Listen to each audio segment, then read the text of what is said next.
Morning dears, बात करते हैं आज गोल्ड के पोजीशन की। पहले हम अपनी एनालाइज देख लेते हैं। कल हमने जब एनालाइज किया तो 26 14 16 के आसपास था और हमारी एनालाइज कुछ इस तरह थी कि 26 17 से 23 और नीचे जो है वो 2604 इम्पोर्टेंट है। ये रेजिस्टेंस और ये सपोर्ट जोन जो है वो इम्पोर्टेंट रहेगा। और इससे ऊपर जो है वो 2639 और नीचे जो है वो 2590 के आसपास था एरिया। और यहाँ पर सिचुएशन यही थी कि जैसा मैंने बताया था कि इस पूरे जोन के अंदर मार्केट इंपॉर्टेंट रहेगी। अब किस तरफ जो है वो ब्रेक होता है उसी हिसाब से आप देख सकते हैं इसको।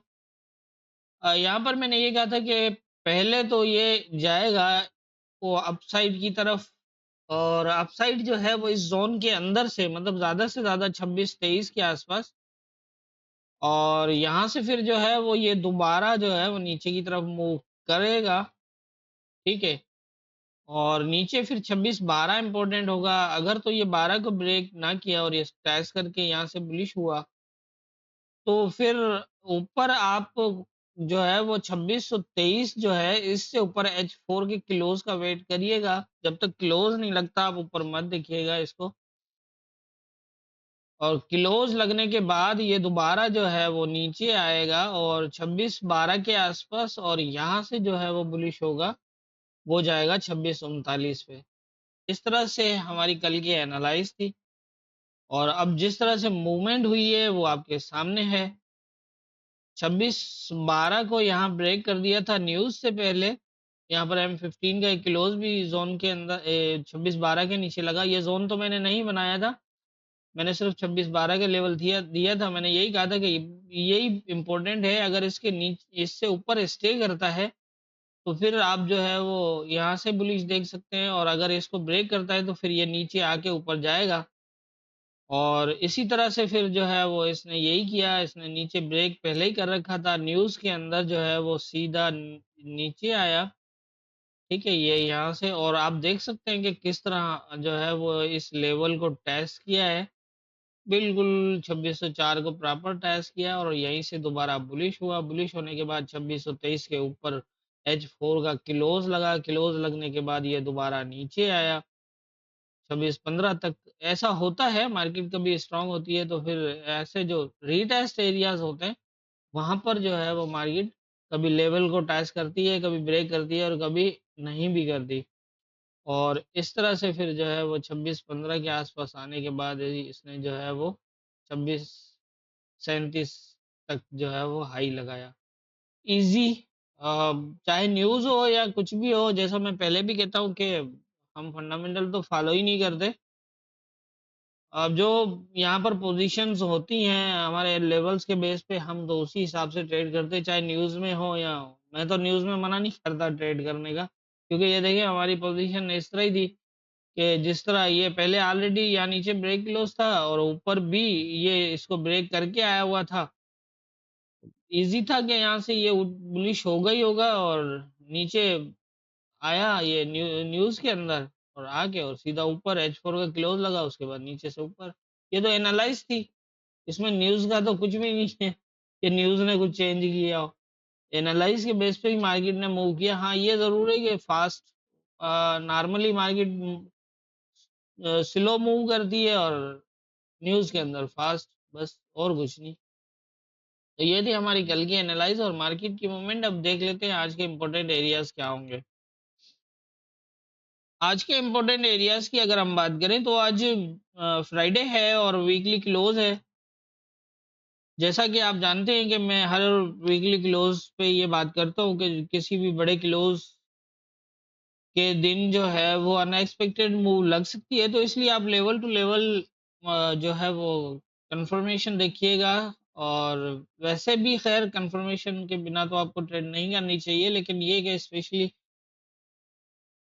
Closing week close, month close या फिर कोई भी बड़े क्लोज के दिन जो है वो आपको अच्छे से ध्यान रखना चाहिए स्पेशली। तो इसलिए क्योंकि उसके अंदर एक कोई भी अनएक्सपेक्टेड मूव लग सकती है। अनएक्सपेक्टेड का मतलब यही होता है कि अगर ये मार्केट इस लेवल को ब्रेक करे तो यहाँ से ये सपोर्ट लेके यहाँ तक जाना चाहिए, लेकिन ये है कि ये इसको भी ब्रेक करे करके और इसको भी ब्रेक करके ये नीचे आ सकता है, जैसा कि ऐसा होना नहीं चाहिए वैसे। वैसे नहीं होता, लेकिन ये है कि क्लोजिंग वाले जो है वो टाइम में ऐसा हो जाता है कि ये नीचे वाली अगर ऊपर रेजिस्टेंस ब्रेक कर दे तो नीचे सपोर्ट नहीं ब्रेक करनी चाहिए, यहाँ से सेकंड रेजिस्टेंस जाना चाहिए। लेकिन क्या होता है कि क्लोजिंग डे में ऐसा हो जाता है कि ये इसको भी ब्रेक करता है और नीचे ब्रेक करके नीचे वाले लेवल पे आ जाता है, फिर ये है कि अगले वीक ओपन होके और ये यहाँ यहाँ तक जाता है। तो इस तरह की पोजीशन ऐसा होता है। बाकी ये नहीं होता कि कोई लेवल्स को फॉलो नहीं करता, लेकिन यही है कि इस तरह की मूव हो जाती है। तो अब देख लेते हैं, इस टाइम कंडीशन जो है वो यही नज़र आ रही है कि ये एरिया इम्पोर्टेंट रहेगा और ये 25-22 वाला एरिया है। अगर तो जैसा मैंने कल बताया था कि ये एरिया भी जो है वो M15 में ब्रेक क्लोज है। अब यहाँ पर ये सीधा भी जा सकता है इस तरह, और अगर इस एरिया को टच करता है तो फिर ये दोबारा सेम एरिया पे इस तरह हो सकता है। और अगर ये इस एरिया से रिजेक्ट होता है, जिसके होने के चांसेस कुछ नज़र भी आ रहे हैं, तो फिर ये इम्पोर्टेंट होगा और यहाँ से फिर इस तरह होगा। याद होगा मैंने 51 और 55 की बात की थी कि ये नीचे से जो है वो 51-55 तक तो कम से कम आएगा, और जिस तरह का एरिया इसने टच किया है तो ये भी इससे भी ऊपर जाने के चांसेस होंगे। लेकिन अब थोड़ा सा एक देखना है इसको कि ये नीचे क्या करता है, यहाँ पर रिटेस्ट किस तरह करता है। जिस तरह इस एरिया से इसने सपोर्ट लिया है, सेलिंग बिल्कुल भी ट्राई मत करिएगा, मेरा मशवरा यही है। अगले वीक तक, इस वीक की क्लोजिंग तक अंदाजा हो जाएगा कि ये क्या करने वाला है। हो सकता है एक छोटा राउंड ये नीचे लगाए और फिर इस तरह निकले, क्योंकि ये 51 वाला एरिया इंपॉर्टेंट रहेगा। 51 से ये अगर प्रॉपर रिजेक्ट हुआ तो फिर हो सकता है कि ये दोबारा इस एरिया पे या इस एरिया पे आ जाए, या सेम सेम एरिया पे भी आ सकता है। लेकिन अगर इसने 51 को ब्रेक कर दिया जबकि ये M15 का ब्रेक क्लोज छोड़ के आया हुआ है, तो ये सीधा भी जा सकता है, तो ध्यान रखिएगा। अच्छा, यहाँ पर ये पोजीशन मैंने बता दी है, और दूसरा ये कि अगर ये इसको प्रॉपर टेस्ट करता है और यहाँ से नीचे आ जाता है, ये भी अगर ब्रेक हो जाए तो फिर ये यहाँ से इस तरह होगा। बस सिंपल है, मेरे हिसाब से तो यही पोजीशन है।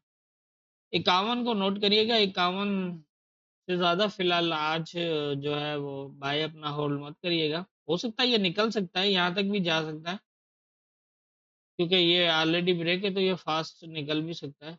लेकिन ये कि आप इतना ही यहाँ तक ही देखिएगा इसको। ऊपर के लेवल सारे ब्रेक छोड़ के आया, और जैसा मैंने पिछली सारी एनालाइज में मैं क्लियर करता रहा हूँ। ये देख रहे हैं, ये भी ब्रेक है और ये भी ब्रेक है और ये भी ब्रेक है और ये हाई है। मार्केट ऐसा ही मूव करती है। मैं इसलिए ऐसी पोजीशंस के अंदर ही ये नीचे जा रहा था, इसलिए मैं कह रहा था कि आप नीचे नीचे एरिया के से अंदर सेल ना देखें, स्पेशली 2600 वाले एरिया के आसपास वाले एरियाज में। और आप देख सकते हैं कि इस सपोर्ट के साथ क्या हुआ है, कितना प्रॉपर टेस्टेड रहा है। अब ये आप देख लें, 39 से ऊपर ना निकले और ये अगर नीचे आ जाए तो फिर 25 से 22 की सपोर्ट है, और अगर इससे भी नीचे निकलता है तो 12 से 15 की सपोर्ट है। यहाँ से 26-51 का टारगेट। मेरे ख्याल से जो है वो यही पोजीशन मुझे नजर आ रही है। जितनी मेरी समझ है उसके हिसाब से मुझे यही लग रहा है, बाकी होना क्या है ये तो ऊपर वाला बेहतर जानता है। दुआओं में याद रखिएगा।